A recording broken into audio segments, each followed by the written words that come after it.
I'm coming to you today from Command Central. Well, this is what I call this. This is the kitchen where my wife, the culinary queen, does some amazing creations that I, your humble servant, get to benefit from. I think my belly is beginning to show how good of a cook my wife is. Well, she's away at the spa right now getting a well-deserved massage.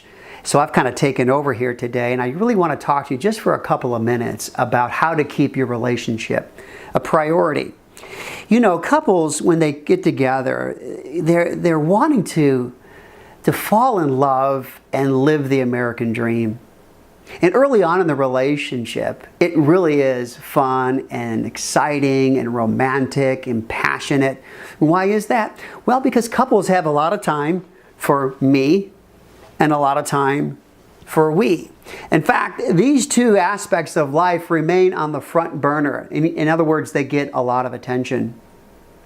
But as I said earlier, you know, we're all looking to live that American dream. And for many, it's about, you know, establishing a good career, maybe purchasing a home, and then filling that home with kids, you know. And so we get at that work really, really hard. We put a lot of time and energy and resources into it. And before we know it, the me shifts to kids on the front burner of life, and the we becomes work and household responsibilities. Do you know what I mean?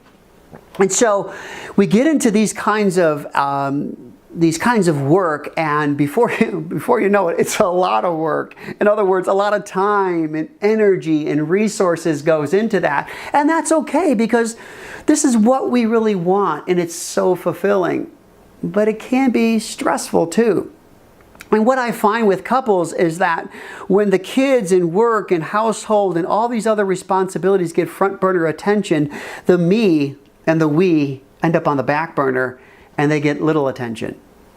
And couples don't really mind that too much, because they're finding so much fulfillment early on in raising kids in their work.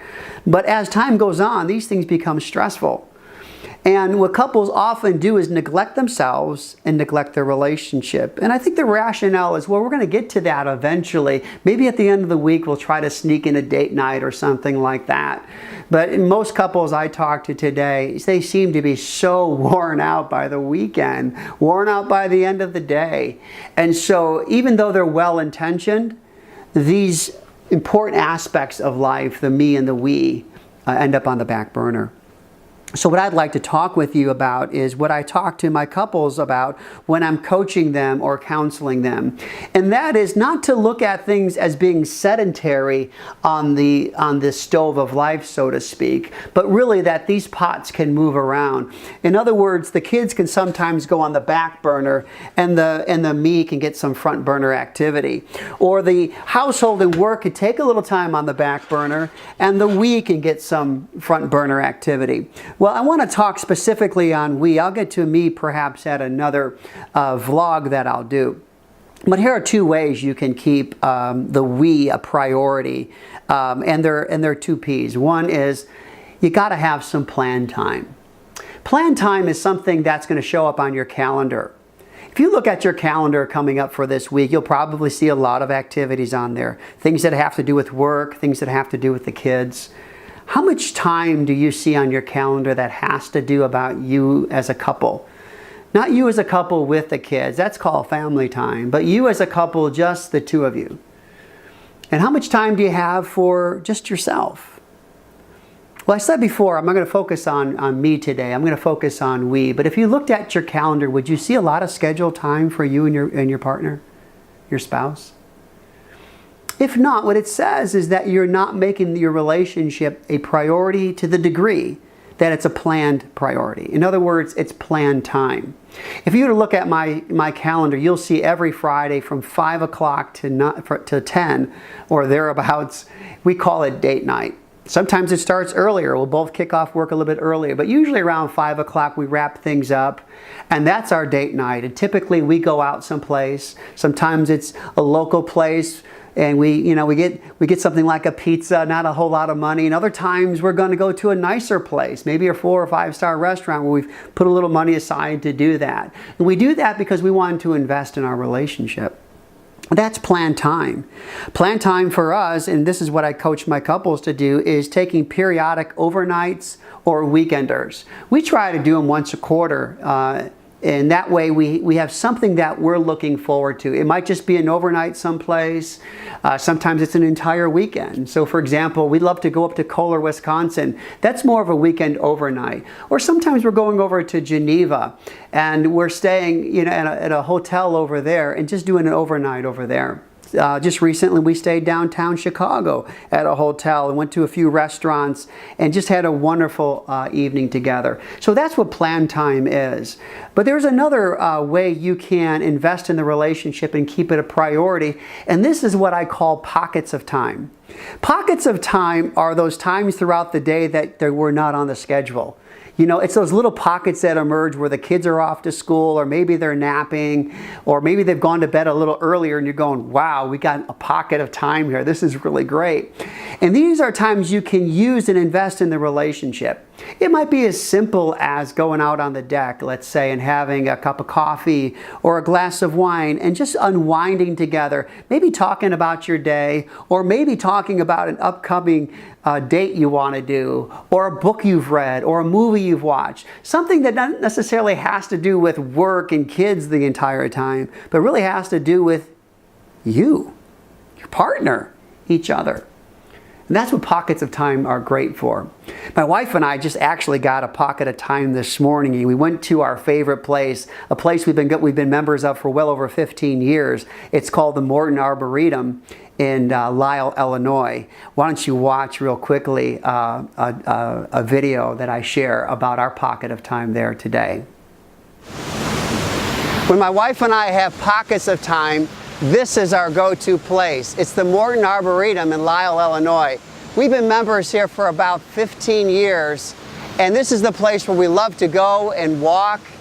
We love to just take some time together and just catch up on what's going in our worlds. We can talk about, for example, this morning, new places we want to go, trips we want to take, things like that. We also talk about tough things that we're going through, maybe on our jobs, or just in life in general. It's also our place we love to go and just go for a walk. We're spiritual people, so we like to take that time to also pray about things. The thing I really enjoy most is just watching my wife walk around this place. She'll see little spiders and nests, or she'll see a bumblebee, and she's the classic tree hugger. So this place is just great. If you have time, just looking for pockets of time, finding a nice local park, the Morton Arboretum, someplace nearby where you and your mate can go for a walk is ideal. So find your pocket of time. Well, welcome back. As you can see, pockets of time can be really inexpensive and beautiful and enriching.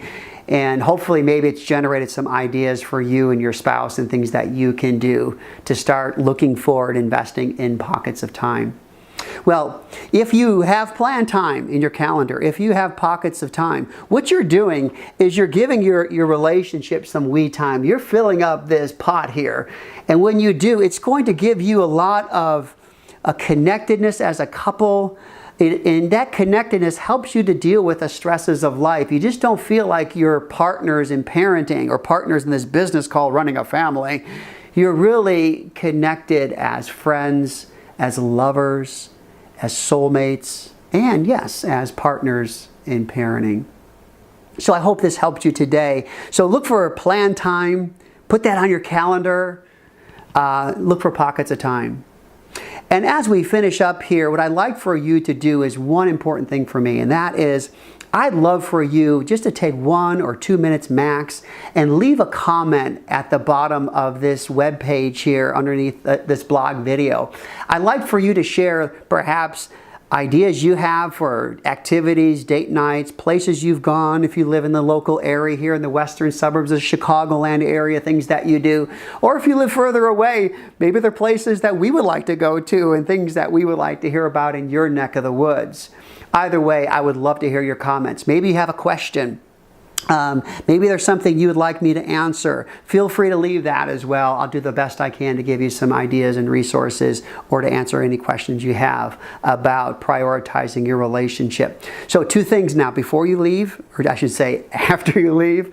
One is leave a comment, and then 2, get your spouse, grab a cup of coffee, put something on the calendar, plan a time for yourselves together as a couple for a date night activity or something like that. Put some action in, okay? Look forward to talking to you soon. Have a great week.